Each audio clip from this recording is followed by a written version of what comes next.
Ce journal vous est offert par le FPI, Fonds de promotion de l'industrie, votre partenaire privilégié pour la réussite de vos projets.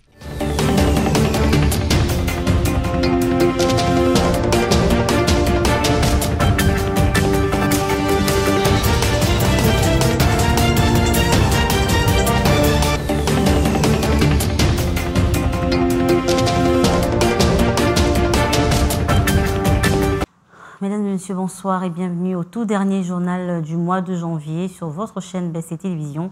Tout de suite, voici le sommaire.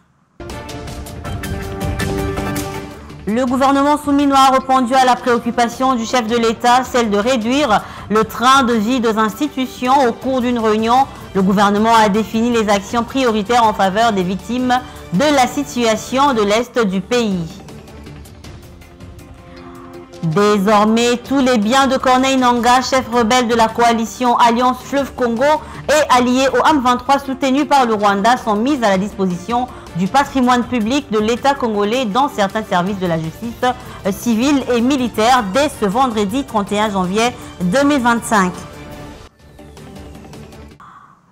Encore une fois, bonsoir et bienvenue si vous nous rejoignez. Le chef de l'État, Félix Tshisekedi, a reçu le jeudi 30 janvier 2025 à la Cité de l'Union africaine le caucus des députés nationaux et sénateurs des deux provinces, à savoir le Nord et Sud Kivu.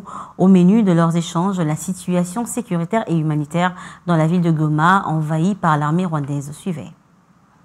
Dans son bureau de travail de la Cité de l'Union africaine, le chef de l'État, Félix-Antoine Tshisekedi Tshilombo, a échangé avec les caucus de députés nationaux et sénateurs du Nord et Sud Kivu. Au menu de leurs échanges, la situation sécuritaire et humanitaire dans la ville de Goma, envahie par l'armée rwandaise. Au sortir de l'audience, le président du caucus des élus du Grand Kivu a rapporté les assurances reçues de démarches diplomatiques et entreprises par le président de la République. Face à la situation préoccupante dans la partie est de la RDC et la détermination du chef de l'État appuyé par les gouvernements avec comme objectif de chasser et déloger l'ennemi hors du territoire national, les caucus des élus des provinces du Nord Kivu et du Sud Kivu ont exprimé tout leur soutien au chef de l'État, Félix-Antoine Tshisekedi Tshilombo, pour toutes les démarches politiques, diplomatiques et militaires entreprises. Au regard de cette crise, le chef de l'État se veut rassurant. Il affirme que les processus diplomatiques progressent bien et espère que la communauté internationale entendra la voix de la RDC.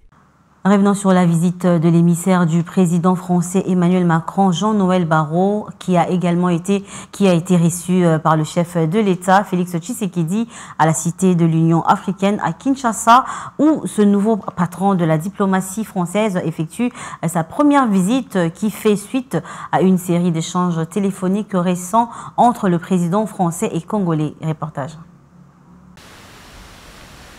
C'est une première visite du chef de la diplomatie française à Kinshasa. Jean-Noël Barrot, ministre de l'Europe et des Affaires étrangères de France, a été reçu ce jeudi à la Cité de l'Union africaine par le président de la République Félix-Antoine Tshisekedi.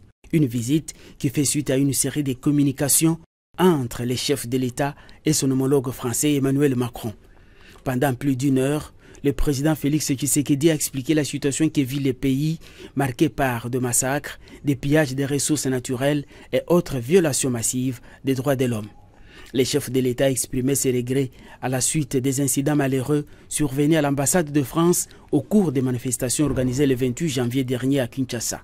Membre du Conseil de sécurité de l'ONU avec droit de veto, la France a apporté un soutien important à la RDC lors des deux dernières réunions urgentes de cet organe des Nations Unies consacré à la situation sécuritaire et humanitaire dégradante dans le Nord Kivu après l'intensification de l'invasion des troupes rwandaises autour de la ville de Goma. Pour le moment, la RDC attend un peu plus d'action après l'invasion avérée des troupes rwandaises dans plusieurs territoires du Nord Kivu.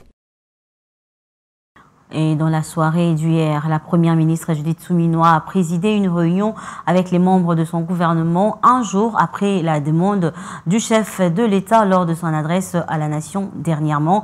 Il a été question au cours de cette réunion pour les membres du gouvernement de définir les actions prioritaires en réponse aux recommandations du magistrat suprême Félix Tshisekedi Tshilombo. Le gouvernement a en effet réaffirmé son engagement total au président de la République, Jeannette Fika.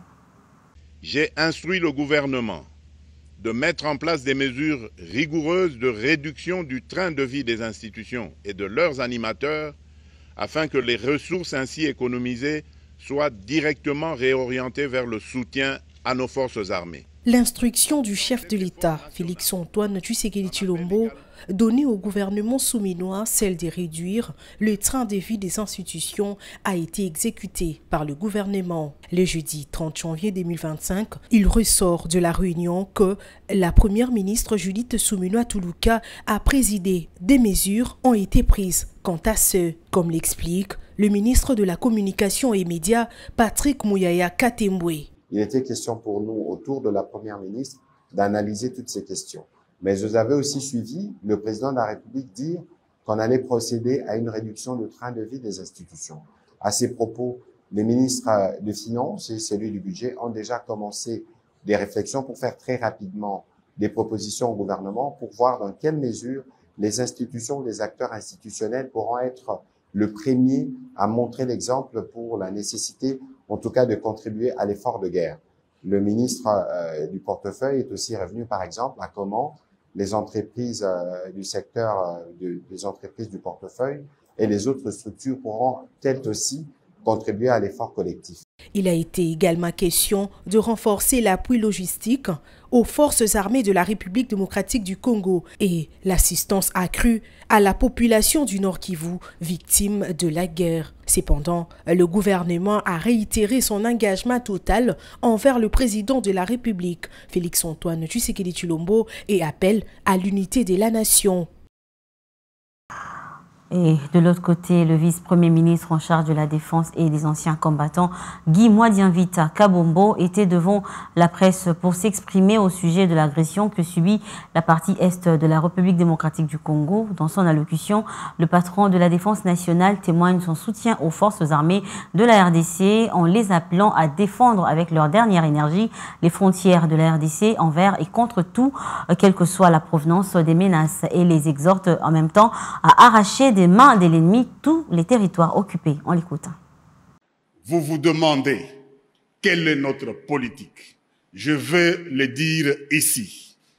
C'est faire la guerre par mer, par terre et par air, de toutes nos forces et avec toute la force que Dieu peut nous donner, de faire la guerre contre la tyrannie monstrueuse, jamais surpassée dans les sombres et lamentables catalogues du crime humain. Telle est notre politique. Il s'agit d'une question de vie ou de mort pour la République démocratique du Congo. Il s'agit particulièrement de savoir si le peuple congolais restera libre ou tombera dans l'esclavage post-colonial. Il ne doit pas y avoir de place dans nos rangs pour les pleurnichards et les lâches, pour les marchands de panique et des déserteurs.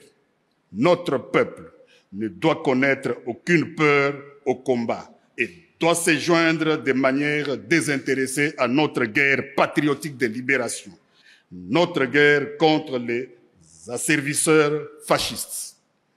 Dans la situation actuelle, la crédibilité de notre armée est essentielle.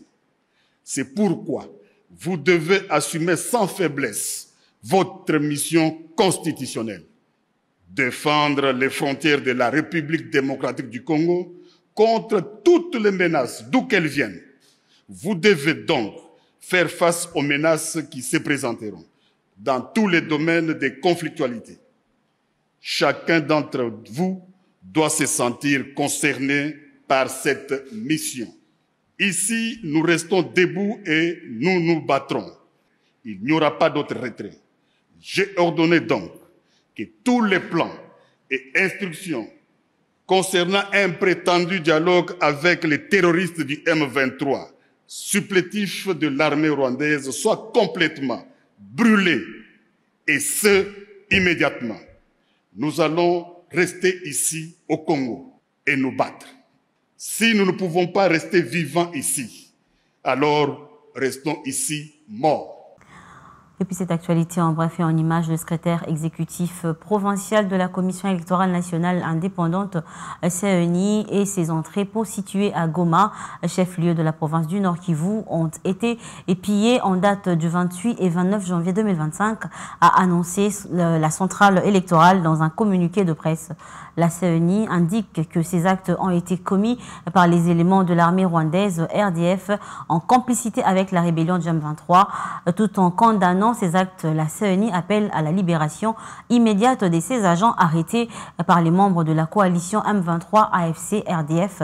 À l'heure actuelle, la situation humanitaire, économique et sécuritaire reste préoccupante dans cette partie du pays.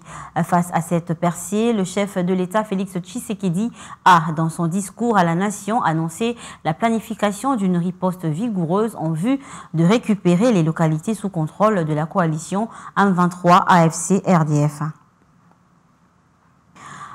Et dans un autre communiqué du ministère de la Justice publié le 30 janvier 2025, dont une copie est parvenue à notre rédaction, son Excellence Monsieur le ministre d'État, ministre de la Justice en et garde de Sceaux, informe l'opinion que les biens confisqués dans le cadre du dossier RP 440/441/2024 affaire Nanga et consorts sont à dater du jeudi 30 janvier 2025 affectés à certains services du ministère de la Justice civile et de la justice militaire. Les titres de ces biens seront convertis par les services compétents du ministère des Affaires foncières. Fait à Kinshasa le 30 janvier 2025, le cabinet du ministre d'État, ministre de la Justice et garde des Sceaux. Et enfin, de l'autre côté du monde, inondation dans l'ouest de la France. 3 départements en vigilance rouge. Selon le météo, le pic des crues pourrait être moindre que redouté jusqu'alors à Redon, en Ille-et-Vilaine, département qui reste toutefois en vigilance rouge pour crues jusqu'à ce vendredi, tout comme le Morbihan et la Loire-Atlantique. Plus de détails avec nos confrères de France 24. Des rues submergées de Redon. Les pompiers fendent le silence.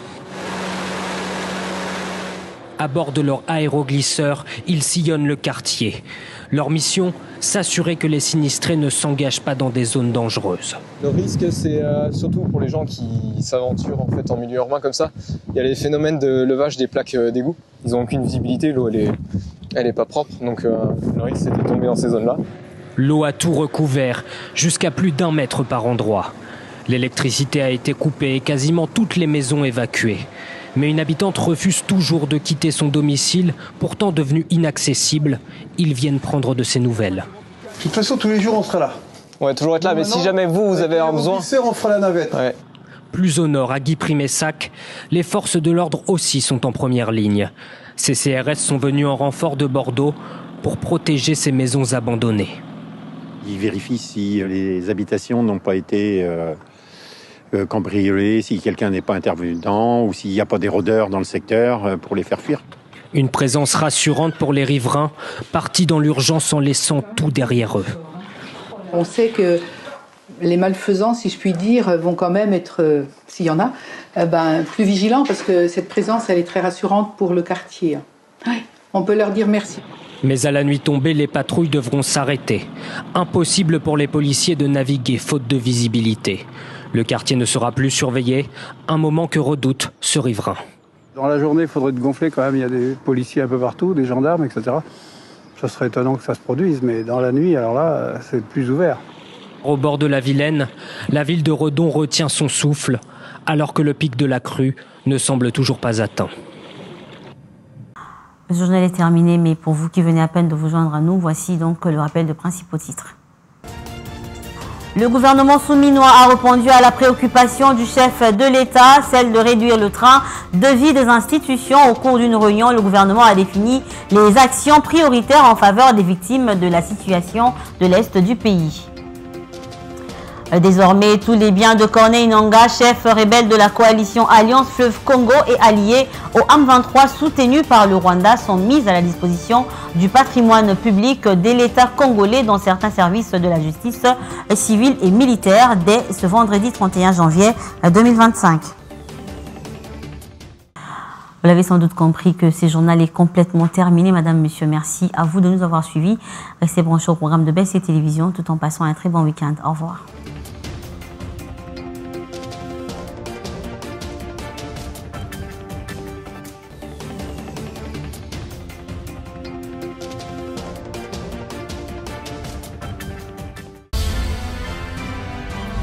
Ce journal vous a été offert par le FPI, Fonds des promotions de l'industrie, votre partenaire privilégié pour la réussite de vos projets.